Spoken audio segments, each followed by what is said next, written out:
California. Ayon kay Ana, bilis at stamina ang kanya naging sekreto para magtagumpay siya sa laban. Unanimous na naging desisyon kontra sa mas malaki at veteranang si Alcanter. Hirap ang panoorin niya, magkamukha sila eh. Talaga? Pati tirintas nung... Oo, pareho silang yes. At pareho malaki ang katawan. Sa larong billiards naman, kampiyon ng ating kababayan si Dennis Orcolio sa 2011 World 8-Ball Championship dyan po sa UAE. Tinalo niya si Niels Fagen ng the Netherlands sa final score na sa score na 10-3. Wow. Nakatakdang bumalik sa Pilipinas si Orcolio sa Miyerkules. Nagpapasalamat naman si Orcolio sa lahat ng mga kababayan nating nagdasal para sa kanyang tagumpay. Sa lahat ng mga Pilipino, lalo-lalo na dito sa Middle East, talagang pumunta sila kahit malayong, galing sa malayong lugar. Nagpapasalamat ako sa kanilang lahat at Galing naman atleta natin, ha? Wawa naman yung nasa likod nung... Pumuesto pa naman siya. Sabi niya, sure shot ako dito. Paturo kayo nasa likod ni Manny Pacquiao.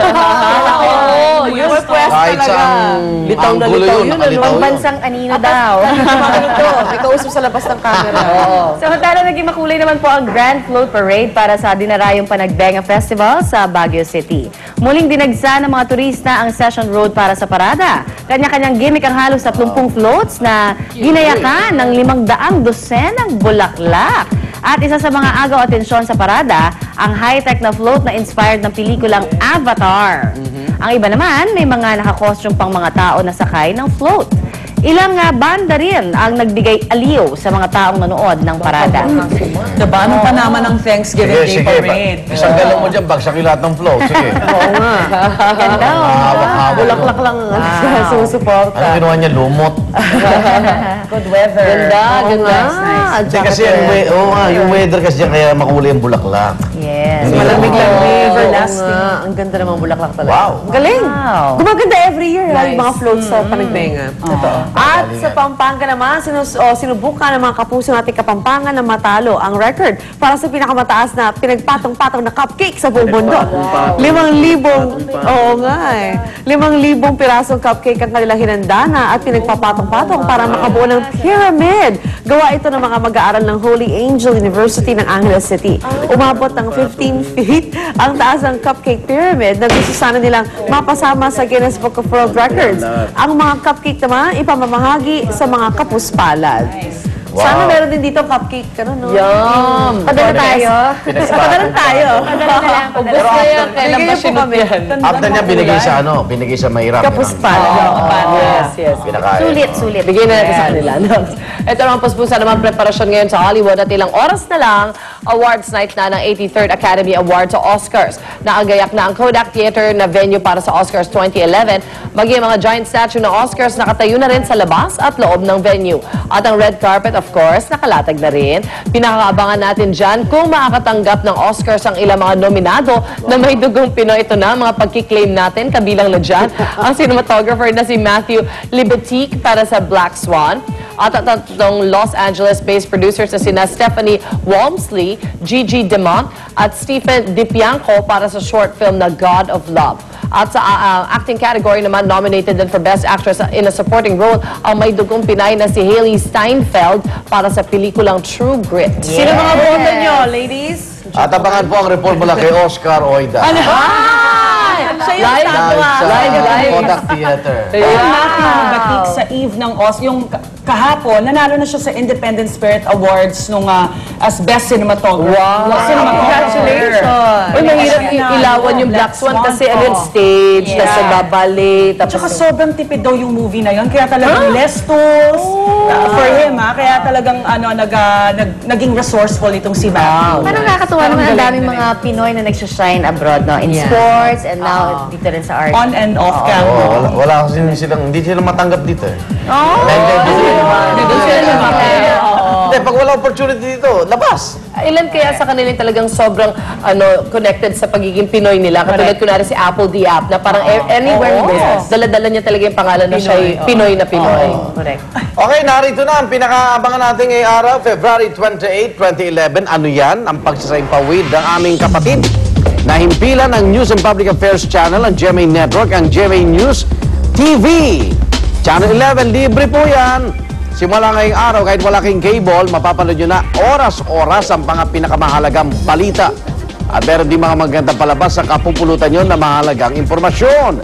Ang GMA News TV ang kauna-unahang news channel na sa very high frequency o VHF na mas mapapanood ng mas maraming Pilipino. Kaya naman simula po ngayong araw, tutok na, manood po ng GMA News TV para oras-oras alam mo. Ayan. Ganda ng title, Wonder. I wonder. Pero hindi lang silang tatlo yung may show dyan, Marami. Marami. Connie ang On call. On 4 to call. 5 p.m. 4 to 5. mamaya na po. Full-time Mamaya. moms, 5 to 6. Tonight, we gotta love you. Sa mga nag-i-email, hindi yung natanggal, nandiyan pa rin po sa News TV na ngayon. News TV. Pagkatapos po ng SONA, Tuesday and Wednesday. Ayan. At si At ang Tia, una of naming course. guest sa Tuesday ay si... Sino? Surprise. Kita tayo bukas, okay? Marami pang show. Babae, lalaki. Siya ay sikat.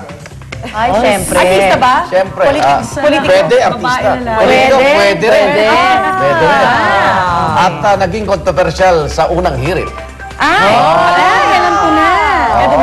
Okay, bukas na tayo.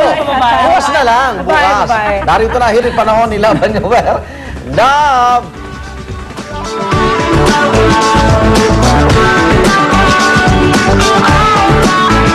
Maraming salamat, Igan, and happy morning po sa ating mga kapuso. Ito na po ang ating hirit panahon. Ako, eto.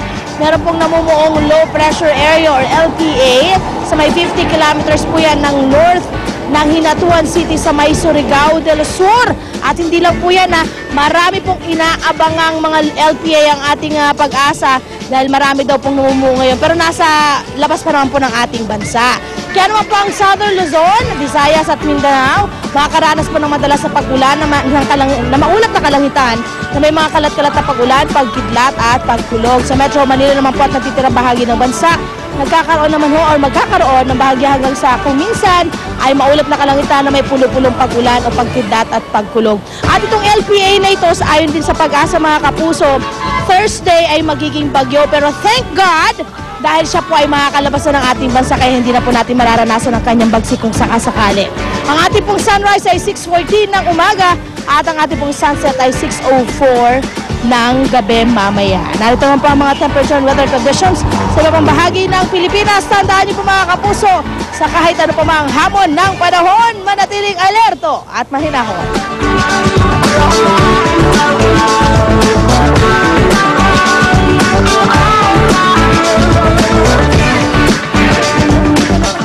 Good morning sa mga bagong gising dyan. At ito, masarap na almusal, ang mga silog. Yung casino, tapa, hotdog na may kasamang itlog at sinangag na kanin. Yan. Yes, ang sarap talaga ng fried rice sa umaga.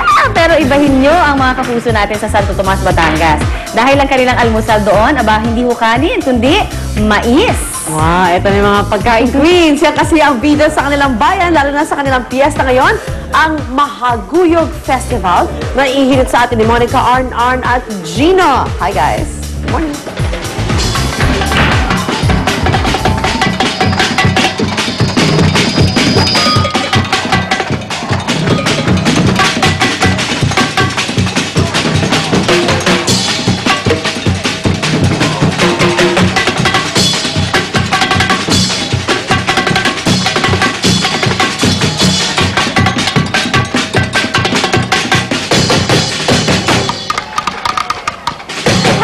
Monday morning, guys. So, sa ating mga kapuso, of course, Gino, happy Monday morning! Good morning, Monica. Alright, so isa na namang festive na umaga ang hatid natin sa kanila. Dito po sa Unang Hirit dahil kung last week na dapat nandun ka, pumunta tayo sa Norte para sa Panabengam Festival. This morning naman po, pumunta tayo dito sa South para makisaya sa kanilang second Mahaguyog Festival. Dito po yan sa Santo Tomas, Batangas.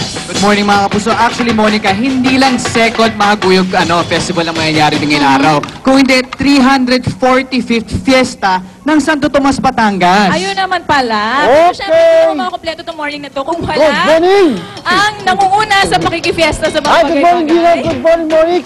Good morning, Art. Alam niyo ba kung saan ang galing ang salitang mahaguyog? Mukhang nag-research ka. Saan ang galing yan, Art? Siyempre. Nanggaling ang salitang mahaguyog sa salitang, ang ibig sabihin ay mais, halaman, gulay, at yun. Ayun naman. From Kasi Baguio ito talaga. ang number one, Nag-research ka, ha? number one produkto ng taga Santo Tomas. Ayun. Ang galing-galing mo talaga, Arn. Kaya idol kita. Pero alam mo, ito si Gino, kanina ko pa napapansin. Bakit mo yan hinihimay-himay? Nagugutom ka na ba? Actually, ano lang naman sinusubukan ko maghimay dahil mamaya meron himayan, mais eating, at palarong kada dito sa Mahaguyog Festival. Ayun, napakarami naman pala natin talaga gagawin ngayon. Kaya mga kapuso, naku, marami pa tayong kakainan dahil meron tayong mamaya mga recipes na gamit-gamit. Walang iba kundi ito mga nasa harap natin, ang mga vegetables kasama ang isang guest chef natin ngayong umaga. Kaya naman, all that and more ating pag-uusapan dito po sa ating second Mahaguyog Festival sa Santo Tomas, Batangas. Balik muna sa studio!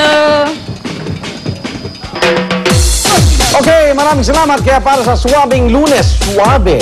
Tambay lang dito sa pinakamasayang morning show sa telebisyon. Ito ang Unang Hirit!